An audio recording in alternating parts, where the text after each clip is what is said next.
TV 999 న్యూస్కి స్వాగతం. కొమరం భీం ఆసిఫాబాద్ జిల్లా కాగజ్నగర్ మండలం బోడేపల్లి గ్రామ పంచాయతీలోని బీఆర్ఎస్ సర్పంచ్గా అభ్యర్థిగా రాజయ్య ఈ సందర్భంగా మాట్లాడారు. మా గ్రామ పంచాయతీని ఆదర్శ గ్రామ పంచాయతీగా తీర్చిదిద్దుతామని హామీ ఇస్తున్నాను. మాకు అత్యధిక మెజారిటీతో గెలిపించాలని ప్రజలందరినీ కోరుకుంటున్నాను. ఈ కార్యక్రమంలో కార్యకర్తలు తదితరులు పాల్గొన్నారు. బోడేపల్లికి సేవ చేస్తున్నాయి. ఇప్పుడు వచ్చి చిన్న చిన్న పిల్లకాకులు వచ్చి మేము చేస్తామని వాళ్ళు అంటారు. ఇప్పుడు ఈ 30 years రాయన్న గెలుస్తారంటే ఆయన మంచితనం బట్టి ఏ నైట్ ఫోన్ చేసినా మాకు ఫోన్ కూడా కష్టం వచ్చినా మనిషి వస్తాడు. ₹1 కూడా మమ్మల్ని తీసుకోలేదు. తిన్నావా ఎన్ని కష్టాలున్నా ఏమన్నా ఆయనే మొత్తం చూసుకున్నాం. మమ్మల్ని ఎలాంటి ప్రాబ్లం లేదు. ఇప్పుడు వచ్చి వీళ్ళు అంటాను కదా రాజన్న 30 years పోయిలో ఉంటాడు, ఈయన మార్పు చేసేవారు ఏంటి చిన్న పిల్లకాయలు వాళ్ళు ఏం చేస్తారు వాళ్ళు చెప్పు. ఇప్పుడు రాజన్న అభివృద్ధి పనులు అన్నింటిలో ఆయన ముందు ఉన్నాడు. ఇంతవరకు ఏదైనా ఓటమి కావాలని లేదు. ప్రతి ఒక్కడు చిన్న పిల్ల కాడ నుంచి రాజన్న ఓల్డ్ మ్యాన్ కదా, గోల్డ్ మ్యాన్ రాజన్న. చిన్న ఈ బోడేపల్లి ఉన్నన్ని రోజు రాజన్న స్టార్టింగ్ నుంచి ఎలక్షన్లు పుట్టిన కానీ రాజన్న ఉంటాడు బోడేపల్లి, వేరే వాళ్ళు ఎవరు లేరు. అందుకని రాజన్న భారీ మేరతో రాజన్న మేము గెలిపిస్తాం. మాకు రాజన్న ఉండాలి, ఒక రాజన్న కావాలి. మండల్ బోడేపల్లి గ్రామ పంచాయతీగా నేను కల్లపల్లి రాజన్న, మాజీ ఎమ్మెల్యే కోనేరు కోనప్ప గారు బలపరుస్తున్న అభ్యర్థిగా నేను బీఆర్ఎస్ పార్టీ నుంచి బోడేపల్లి గ్రామ సర్పంచ్గా పోటీలో ఉన్నాను.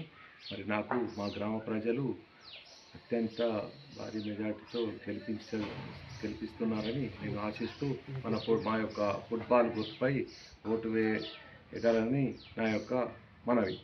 హామీలు, దొంగ హామీలు అంటే అటువంటివి నేను ఏమి ఇవ్వలేను. నేను చేసిన పనులు చాలా ఉన్నాయి. మరి ఏంటంటే ఇక్కడ కొన్ని దాదాపుగా మా గ్రామంలో ఇప్పటి వరకు అన్ని సీసీ రోడ్లు అయిపోయినాయి. వాటర్కు ఏం ప్రాబ్లం లేదు.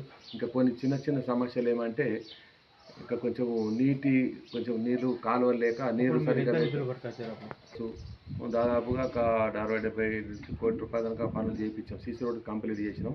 మరి దాదాపు ఇప్పుడు నాకు 40 లక్షల రూపాయల వరకు రావాలి. చేసినాయి అప్పుడు చేసిన పనులు. మళ్ళీ అక్కడ స్కూల్ బిల్డింగ్ కూడా లేకుండే, స్కూల్ బిల్డింగ్స్ కూడా మనబడి స్కూల్ బిల్డింగ్ చేయించినాం.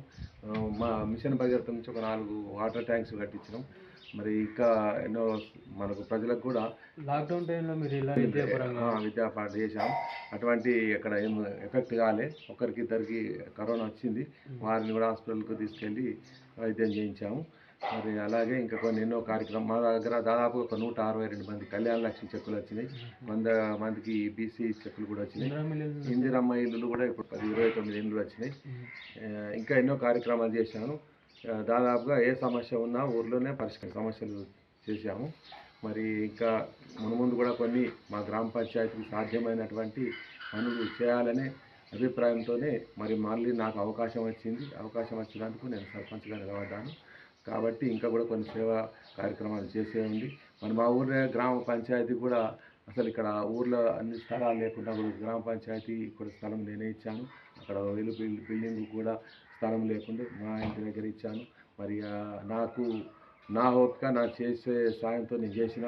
మరి ప్రజలను కూడా ఎవరిని ఇబ్బంది పెట్టలేదు, ఎవరిని పోలీస్ స్టేషన్ కేసులు పెట్టలేదు. మరి వారు ఎటువంటినే ప్రచారంలో బాగానే ఉంది. ప్రచారంలో ఇప్పటివరకు బాగానే ఉంది.